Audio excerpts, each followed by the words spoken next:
Magandang araw mga kakutsero. Ito na naman po ang inyong lingkod na si Jigs na magbibigay sa inyo ng giya ngayong araw ng linggo.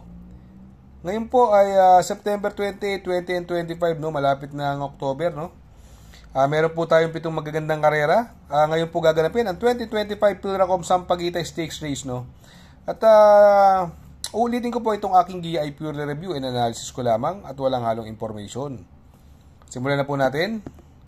Race number 1. Dito po magsisimula ang winner take all. Pilracom rating based handicap system race class 4, 42 to 56 split. Distance is 1400 meters. Meron po tayo 10 kalahok. Dito napupusuan ko po rito yung numero 6, Frosty Raven, no? Bagamat galing sa panalo ito ng dalawang magkasunod, nakaraan talo po siya. Sa tingin ko mananalo na siya rito ulit. Magbibigay ng magandang laban yung numero 4, Dakota Elegance, na gamay ni Uno Hernandez. Alam naman natin to si Dakota Elegance. Lumaban ito kay Basket of Gold, no? Nabalikan lang po ito. Kaya dito sa race number 1, ang pili ko po, doon ako sa numero 6, Frosty Raven. Panigundo ko naman po, numero 4, Dakota Elegance. Sa race number 2, dito po gaganapin yung tampok na karera, the 2025 Pilracom Sampaguita Stakes Race, no? Distance is punishing 2,000 meters at dito po may 6 na kalahok. Kung mapapansin po natin itong karerang ito, no? Maganda numero. Mukhang makaka-solo area naman. Sakay ngayon na po yung Asunsyon. Numero 1, Secretary, no? Sa tingin ko, ito magdadala ng unahan. Kaya lang mahaba ang distansya. Kung hindi niya ma-maintain, siguro yung winner parade, no? Ito ang matinding makakalaban niya sa ni John Paul Gusi. Sanay na sanay ito si winner parade sa mga ganyan distansya at nagpanalo na rin po ng stakes race yan. Kaya dito sa race number 2, pili ko po, doon ako sa numero 3, winner parade. Panigundo ko naman po, numero 1, Secretary. Sa race number 3, dito po magsisimula ang pick 5. Pilracom rating based handicap system race, class 4, 42 to 56 split. Another 1400 meter distance. Meron po tayong 11 kalahok. Dito napupusuhan ko po rito yung imported na numero 12, Victorious Babylin, no? Napapakado pa ni Jeffrey Sarate. Napalaban lang po siya sa magaling na resonant, no? Yung resonant nakaraan, nagpreba po ng 1.22.6, no? Sa 1400 meters, napakagaling na kabayo. Bagamat antibay rin ni Victorious Babylin nung karera nun. Masyadong magaling lang yung nakalaban. Sa tingin ko, siya po napupusuan ko dyan. Ang tingin ko magbibigay ng magandang laban, meron na po ito, no? Yung numero 11 Modern Legacy, binigay na po kay Pabs Cabalejo. Dahil dapat kay Jomel Storke po yan. Bagamat Get Wilson po, kay Jomel Storke. Siya po kasi ang regular rider niyan. Nahulog po si Jackie Jomel Storke, kaya ngayon nasakay si Pabs Cabalejo, no? Kaya dito sa race number 3, no, silang dalawa na lang po pipiliin ko. Ang napupusuan ko po dyan, doon ako sa numero 12, Victorious Babylin. Panigundo ko naman po, numero 11, Modern Legacy. Sa race number 4, dito po magsisimula ang pick 4. Pilracom rating based handicap system race, class 4, 42 to 56 split. Another 1400 meter distance. Dito po may 6 na kalahok. Dito possible magdala ng unahan yung galing sa panalo sa kanyang maiden race, numero 4 Borderline, no, sa kanya Uno Hernandez. Baka makabuo ng ere, magandang diado po yan. Ang preba rin po nakaraan niya, nag-1.25 po yan. Ang tingin ko pwedeng ang malalyamado rito at ang horse to beat, yung numero 2 na Hey Jojo. Ito si Hey Jojo po, huling laban po niya, tinalo po siya ni Tasha. Segundo po siya kay Tasha. Ang preba po ni Tasha noon, 1.24. Ang preba naman po ni Hey Jojo ay 1.24 media. Sa tingin ko, siya po ang malalyamado dyan. At siya po ang napupusuan ko. At tingin ko magbibigay ng laban yung numero 3 sa Perfect Shot, no? Yung sa kay JT Pabilik, magaling po sa kanya. Ito si Perfect Shot, pinanalo po ni JT Pabilik yan.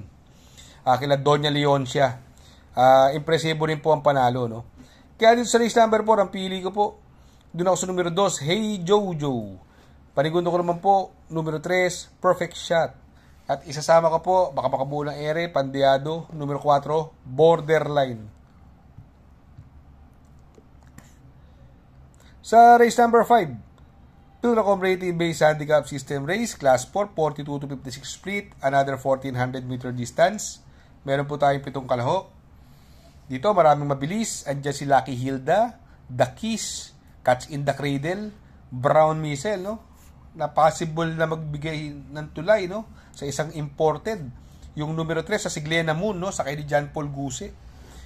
Mukhang itong karerang ito ay tailor-made para sa kanya. Kaya para sa akin po, itong karerang ito, sosolohin ko na po yan. Numero 3, Glenna Moon. Sa race number 6, sa penultimate race. Pilracom rating based handicap system race, class 5, 17 to 41 split. Another 1400 meter distance. Meron po tayo 8 kalahok. Dito po, ano po, halos lahat po ito diremate, no? Ang pansin ko lang po, puro stayer tong mga maglalaban dito, no? Pero para sa akin, napupusuan ko po yung gamay na gamay ng hinete ni J.R. Sargent de Ocampo. Numero 2, Malabon King. Sa tingin ko, itong horse to beat, angkop ang distansya, at halos lahat sila diremate, makakaporma agad. At tingin ko magbibigay ng magandang laban yung talking horse kay Christian Garganta, numero 1 Hot Legs. Itong si Hot Legs, talaga naman pong diremate, kaya lang sa tingin ko, possible na makasabay kay Beatrice ito, no? Gamay na gamay po ni Christian Garganta yan si Hot Legs. Siguro silang dalawa na lang ang pipiliin ko dito. Kaya race number 6 ang pili ko po. Doon ako sa numero 2, Malabon King. Panigundo ko naman po, numero 1, Hot Legs. Sa race number 7, sa last and final race, Pilracom rating based handicap system race, class 5, 17 to 41 split, another 1400 meter distance. Dito po may 10 kalahok. Dito maraming mabilis, no? Andyan si Static, Don Lucas, Sunny Nature, Kipitaki, no? Ito si Kipitaki, naipanalo po ni Unutong Dehado. May preba po yan na 1.26, si Kipitaki. Para sa akin, yan po ang tampok na dehado ko dyan ngayong araw ng linggo. Pero dito, napupuso ako po dyan, yung numero 5, Wildcat. Ito si Wildcat, ang galing po ng tinakbo nung nakaraan kay A.R. Ramos.